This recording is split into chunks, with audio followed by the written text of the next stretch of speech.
Hi everyone, अगर आप SSC MTS 2025 की तैयारी कर रहे हो, सबसे ज़्यादा प्रॉब्लम अभी सबसे ज़्यादा स्टूडेंट्स को वोकेबलरी याद करने में आ रही है। तो सबसे पहले तो अगर आपको वोकेबलरी याद करने में सबसे ज़्यादा प्रॉब्लम आ रही है तो मिनिमम आपको कितनी वोकेबलरी करनी होगी, क्योंकि फिर आप 5-6 हज़ार वोकेबलरी करने में आपको बहुत प्रॉब्लम आएगी। तो मिनिमम आपको कितनी वोकेबलरी करनी ही होगी उसके बारे में बात करेंगे, और कैसे वोकेबलरी को आप एफिशिएंटली याद कर सकते हो, कैसे जो अभी आप भूल जा रहे हो वो ना भूलो, उसके लिए आपको क्या मेथड अपनाना चाहिए वो हम इस वीडियो में बात करेंगे। तो चलिए वीडियो को शुरू कर लेते हैं विदाउट एनी फर्दर डिले। और यहाँ पर अगर आप एसएससी के किसी भी एग्जाम की तैयारी कर रहे हो, एमटीएस, सीजीएल, सीएचएसएल, आप सभी को पता है प्रैक्टिस करना कितना ज़्यादा ज़रूरी होता है, मॉक टेस्ट के थ्रू, सेक्शनल टेस्ट के थ्रू, प्रीवियस ईयर पेपर्स के थ्रू। और उसका जो बेस्ट प्लेटफॉर्म है वो है आपका यहाँ पर टेक्स्ट बुक। अगर आप एक बार पास ले लेते हो तो डिफरेंट एग्जाम्स के sectional test, previous year questions, mock test, ये सभी अवेल कर सकते हो। और अभी यहाँ पर समर सेल है, 12 जून से लेकर 14 जून तक यहाँ पर ये समर सेल चलेगी, और इसकी जो प्राइस है 351 है। तो अगर आपके पास पास नहीं है तो ये राइट टाइम है पास खरीदने का। और जो yearly text book pass pro max है उसकी प्राइस यहाँ पर 395 है। लिंक मैं नीचे डिस्क्रिप्शन में दे दूंगा, या आप डायरेक्ट टेक्स्ट बुक पे जाके भी परचेज कर सकते हो। DK12 कोड लगा देना जिससे कि आपको एडिशनल 12% का डिस्काउंट मिल जाए। तो चलिए वीडियो को हम अपनी शुरू कर लेते हैं। वोकेबलरी के बारे में हम बात कर रहे थे, तो थोड़ा सा अब हम वोकेबलरी के बारे में बात करते हैं। तो देखो, मिनिमम कितनी वोकेबलरी आपको याद करनी ही पड़ेंगी, तो उसके बारे में अगर हम बात करें तो देखो, आपके पास अगर ब्लैक बुक है तो बहुत अच्छी बात है, ब्लैक बुक नहीं है तो आप खरीद लो। अगर आप एसएससी की ही तैयारी कर रहे हो और एसएससी की ही तैयारी आगे करना चाहते हो, ब्लैक बुक सबसे बेस्ट बुक है वोकेबलरी कैटेगरी में, एसएससी के फील्ड में। तो अगर हम यहाँ पर वोकेबलरी की बात करते हैं तो टोटल 800 के समथिंग वोकेबलरी दे रखी है ब्लैक बुक में। तो आप 1800 दे रखा है वन वर्ड सब्स्टिट्यूशन, टोटल नहीं, वन वर्ड सब्स्टिट्यूशन दे रखे हैं, OWS। अभी बच्चों को क्या लगता है, कभी कभी देखो क्या सवाल पूछते हैं कि भैया वन वर्ड सब्स्टिट्यूशन हम याद करें तो सिनोनियम्स कैसे करेंगे। देखो, वन वर्ड का मतलब है आपको एक वर्ड का मीनिंग पता चल गया, और उन्हीं वन वर्ड से जब आपका मीनिंग पता चल जाएगा तो वहाँ से एंटोनियम्स भी कर सकते हो, सिनोनियम्स आएगा तो सिनोनियम्स भी कर सकते हो। तो आप कुछ मत करो, मैक्सिमम बच्चे मैंने ऐसे देखे हैं जो सिर्फ वन वर्ड याद करते हैं और वो वोकेबलरी में अच्छा फोड़ के आते हैं। ठीक है, तो देखो यहाँ पर मैं ये जो बात बता रहा हूँ ना, ये उन बच्चों के लिए बता रहा हूँ जो यहाँ पर वोकेबलरी करने में, वोकेबलरी याद करने में स्ट्रगल कर रहे हैं। अगर आप वन वर्ड के साथ साथ जो ब्लैक बुक में सिनोनियम्स दे रखे हैं तो बहुत अच्छी बात है, वो भी याद कर लेना। 1000 के समथिंग दे रखे हैं तो फिर वो तो मोर देन इनफ हो जाएगा। बट अगर आप सिर्फ आपको वोकेबलरी याद करने में दिक्कत आ रही है तो सिर्फ ये जो one word substitution 1800 something they रखे हैं ब्लैक बुक में, ये याद कर लो। और 400 जो ईडियम्स जिनको याद करने में, देखो ईडियम्स ज़्यादातर हमारे कैसे बन जाते हैं, हमारी बेसिक समझ से बन जाते हैं। हमें लगता है हाँ ये सही होगा, ये इसका ये आंसर होगा, ऑप्शन की हेल्प से हम ईडियम्स बना लेते हैं। अगर पेपर में ऑप्शन ना मिले तो ईडियम्स बनाना बहुत मुश्किल है, बट मैक्सिमम जो हमारे ईडियम्स हैं वो यहाँ पर ऑप्शन की हेल्प से बन जाते हैं। कुछ ईडियम्स ऐसे होते हैं जो ऑप्शन की हेल्प से भी नहीं बनते। तो ऐसे 400 ईडियम्स का हमने कंपाइलेशन करके, मतलब हमने नहीं किया है, एक सर है इंस्पेक्टर बाबा करके, उन्होंने करा है, तो वो हमने यहाँ पे डाला हुआ है टेलीग्राम चैनल पर। ठीक है, तो जाके वो आप PDF से जो 400 ईडियम्स हैं वो याद कर सकते हो। वो एक तो हार्ड है याद करने में, मतलब आप उनको याद करने ही पड़ेंगे, वैसे एग्जाम्पल और ऑप्शन की हेल्प से आपको लगाने में दिक्कत आएगी। तो 400 वो ईडियम्स याद कर लो, टेलीग्राम चैनल की लिंक नीचे डिस्क्रिप्शन में मिल जाएगी। 400 जो ईडियम्स हैं वो याद कर लो, और 1800 जो ये वन वर्ड सब्स्टिट्यूशन है ये याद कर लो। अगर आपको MTS 2025 में सिलेक्शन लेना है तो मिनिमम की बात कर रहा हूँ, मिनिमम आपको इतना तो करना ही पड़ेगा।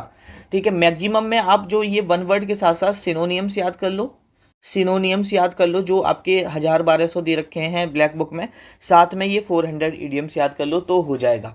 ठीक है, तो ये है मिनिमम और वो है मैक्सिमम, उतना याद कर लो, मोर देन सफिशियंट है। लगभग 3-3.5 वोकेबलरी आपको याद हो जाएगी, और 400 ईडियम्स याद कर लेना।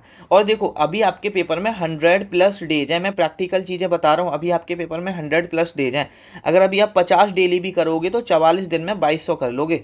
ठीक है, कितनी हुई, 2200 हो गई ना। ये 50 दिन लेके चल लो, 50 डेज लेके चल लो, 60 डेज लेके चल लो। और हमेशा एक चीज़ हमेशा ध्यान रखा करो, आपको जो वोकैबुलरी याद कर रहे हो, अगर आप उसमें 1 से 2 घंटा नहीं दे रहे हो, देखो बहुत सारे बच्चे ऐसे हैं जिनकी समझने की शक्ति ज़्यादा अच्छी है, वो 1 घंटे में याद कर लेते हैं, उनका बैकग्राउंड इंग्लिश है। बहुत सारे बच्चे हैं जो हिंदी मीडियम से, उन्हें 50 वोकैबुलरी याद करने में 2 घंटे लगेंगे। तो कभी तो कंपेयर मत किया करो किसी से कि भैया मुझे ज़्यादा टाइम लग रहा है, मुझे कम टाइम लग रहा है।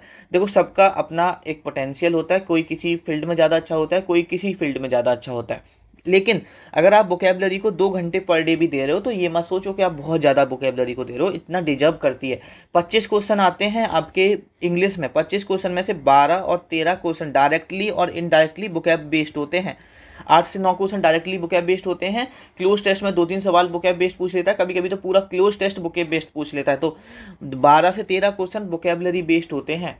तो अगर आपके टोटल सवाल कितने हैं, 50 क्वेश्चन आएंगे, 25 जीके के आएंगे, 25 इंग्लिश के आएंगे, है ना। तो उनमें से अगर आप 12 क्वेश्चन को 2 घंटे पर डे दे रहे हो तो आप ये मत सोचो कि आप बहुत ज़्यादा दे रहे हो, आप इतना तो आपको देना ही पड़ेगा। और हमेशा आप भूलो नहीं, उसकी चीज उसके लिए एक ही रूल अपनाओ।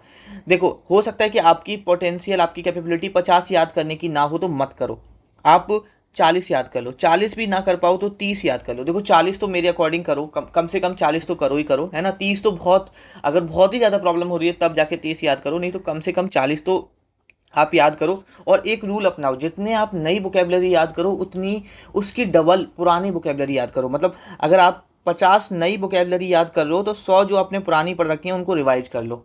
अगर आप 40 नई वोकैबुलरी याद कर रहे हो तो 80 जो आपने ऑलरेडी पढ़ रखी हैं उनको रिवाइज कर लो। अगर आप साथ के साथ रिवीजन लेके चलते रहोगे, आप ये सोचो कि मैं एक साथ याद कर लेता हूँ और फिर एक साथ रिवीजन कर लूँगा, तो बाद में जब आप रिवीजन करने आओगे तो आपको ऐसा लगेगा यार मैं तो कुछ पढ़ा ही नहीं। फिर दोबारा से सोचोगे कि याद कर लेता हूँ, फिर दोबारा से भूलोगे। तो रिवीजन साथ में ही लेके चलना है। और जिनको आप बार बार भूल रहे हो उन पर टिक करते चलो, हाईलाइट करते चलो, फिर बाद में उनको और ज़्यादा रिपीटेटिव बार याद करो। और जिनको 3-4 करने के बाद भी भूलो, 3-4 बार भी, देखो अब सपोज 500 वोकैबुलरी है, आप इसका पीछे से रिवीजन करते आ रहे हो, ठीक है चलो मैं कम अमाउंट लेता हूँ, 100 वोकैबुलरी है, आपने पहली बार याद किया, एक बार आपने याद किया, दोबारा आप याद करोगे तो ऐसा होगा कि हो सकता है कि आपको 50 वोकैबुलरी याद हो, 50 ना हो। सपोज आपको 50 ही याद है, अब तुम तीसरी बार याद करने जाओगे तो हो सकता है कि आपको 20 वोकैबुलरी इसमें से याद है, 30 फिर आपको याद नहीं है, ठीक है। अब 30 को फिर तीसरी बार रिवीजन करने जाओगे तो हो सकता है कि 15 याद है, 15 नहीं है। जो तीसरी चौथी बार में भी आपको नहीं आ रही है उसको कॉपी में लिख लो, और उस कॉपी को हर दिन सोते टाइम, जगते टाइम, जब भी आपको टाइम मिलता है 10-15 मिनट उन वर्ड्स को ढंग से देखो कि ये आपको याद क्यों नहीं हो रहे। तो यही याद करने का मेथड है। और मिनिमम कहाँ से करना है, कैसे करना है, वो आपको बता दिया। बाद बाकी का पढ़ना आपका काम है। अब पेपर आ गया है, अब आपके पास इतना टाइम नहीं है कि अब आप टाइम वेस्ट करो। अगर अब आपने टाइम वेस्ट किया तो आप साल बर्बाद कर दोगे, अगली साल फिर दे लेना। मैंने कल व्हाट्सएप चैनल पे भी मैसेज डाला था कि अब वो वक्त आ गया है जहाँ से आप अपना टाइम बर्बाद नहीं कर सकते हो। और अगर आपने टाइम बर्बाद किया तो यही मंथ होगा, यही डेट होगी, लेकिन ईयर बदल जाएगी, 2026 होगा, और वही किताबें होंगी, वही नोट्स होंगे, और वही बुकैब की किताब होगी, और वही दोबारा से आप पढ़ रहे होंगे। तो चूज कर लो कि आपको दोबारा से फिर से पढ़ना है या इस साल अच्छे से पढ़ के निकाल देना है, इस दलदल में नहीं फंसना है। सारी चीज़ें, सारी जो आपका पढ़ना है नहीं पढ़ना आपका है। अब आप देख लो कि आप कंसिस्टेंट रह के पढ़ पाते हो या नहीं, या डेली डीमोटिवेशन होने का ड्रामा करते हो और डेली बोलते हो कल से पढ़ूंगा, और वो अब की कल कभी आ ही नहीं पा रही है। अगर आप उनमें से हो तो तैयार हो जाओ अपनी एक और साल बर्बाद करने के लिए। बाय बाय, टेक केयर, आपसे मुलाकात होगी नेक्स्ट वीडियो में।